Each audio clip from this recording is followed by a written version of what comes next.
प्यारे किसान भाइयों जोहार। मैं Jaldega agro producer company limited के सीईओ। आपका अपना यूट्यूब चैनल जलडेगा एग्रो में आप सभी का स्वागत है। किसान भाई, आज मैं इनके जोरकोंडा गांव के एक ऐसे किसान से मिला रहा हूं जिनकी प्रयास से आज 50 एकड़ से ज्यादा में बैगन की खेती हो रही है। और आज हम इनसे जानेंगे बैगन की खेती के बारे में और सफलतापूर्वक ऐसी खेती कि जिससे हम लाखों का आमदनी प्राप्त कर सकते हैं। किसान भाई जोहार। जोहार जोहार।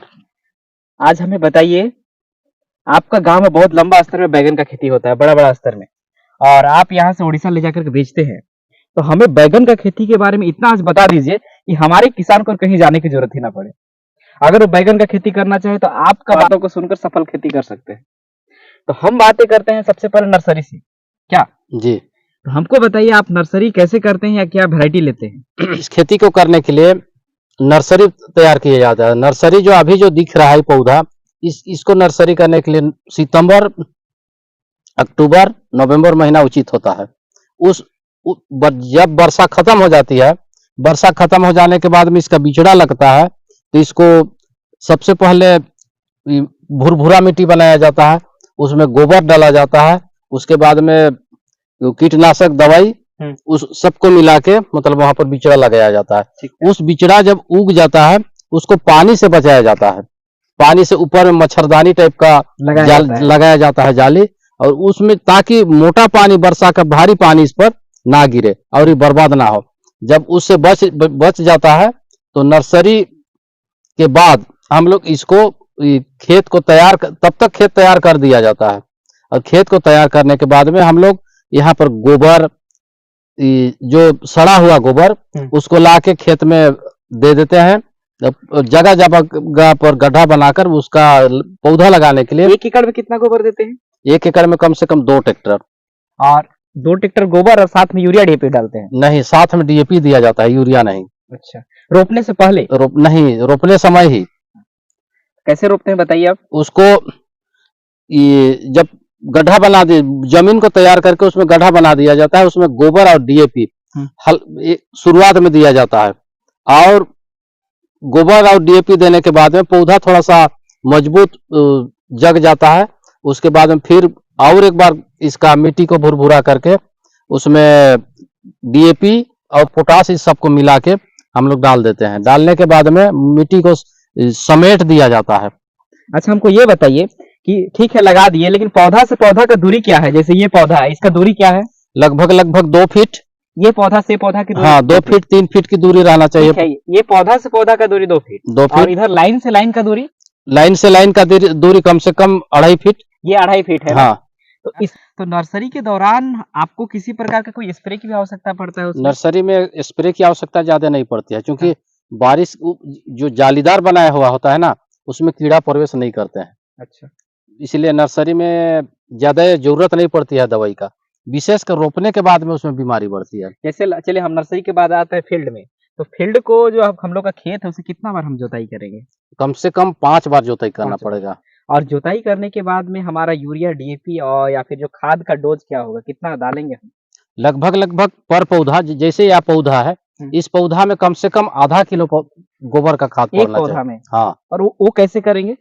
सबसे पहले जमीन को कुदाल से खोद के इसका खोदाई करके उसको भुरभुरा करके वहां पर गोबर मिट्टी में मिला देना है। ठीक है। और उसमें डीएपी को भी बहुत ज्यादा मात्रा में नहीं, बहुत कम मात्रा में, मतलब ताकि वो जल्दी वो जगे। तो जब हम गड्ढा खोदेंगे तो हम पौधा से पौधा का दूरी क्या रखेंगे? पौधा से पौधा की दूरी कम से कम 2 फीट।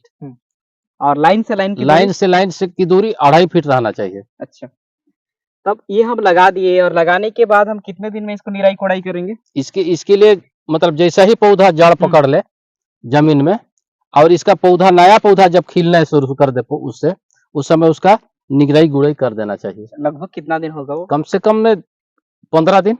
तो जब निराई पहला खाद तो हम दिए रोपने समय, हाँ, और दूसरा खाद हम निराई कोड़ाई के समय भी देंगे? निराई कोड़ाई के समय में खाद देना नहीं होता है, उसमें कुछ नहीं करना है, केवल हाँ।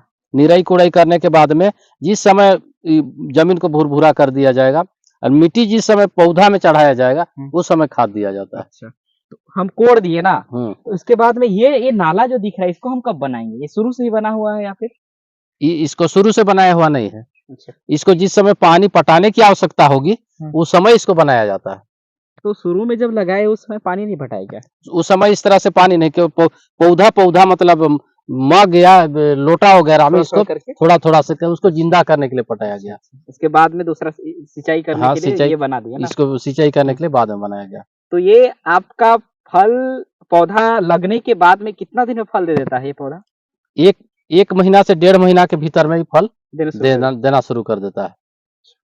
मात्र 1 महीने से 1.5 महीना। हाँ। नर्सरी से अगर हम जोड़े तो तब तो 2 महीना लगभग हो जाता है। अधिकतम 2 महीने में फल देना कर देता है। अगर हम 1 एकड़ में पहला तोड़ाई करते हैं फर्स्ट बार तो कितना आता होगा फल? 1 एकड़ में पहला तोड़ाई करेंगे तो 2 कुंटल 2.5 कुंटल से ज्यादा नहीं आएगा। कम फल, सब पौधा एक बराबर का फल नहीं होता है उस समय, इसलिए कम फल देता है उस समय। अच्छा, चलिए हम इस पे बात किए। अब हमको बताइए, जैसे आप ट्रांसप्लांट कर दिए, ट्रांसप्लांट करने के बाद में कोई कीटनाशक दवा कुछ स्प्रे करना है इस पे?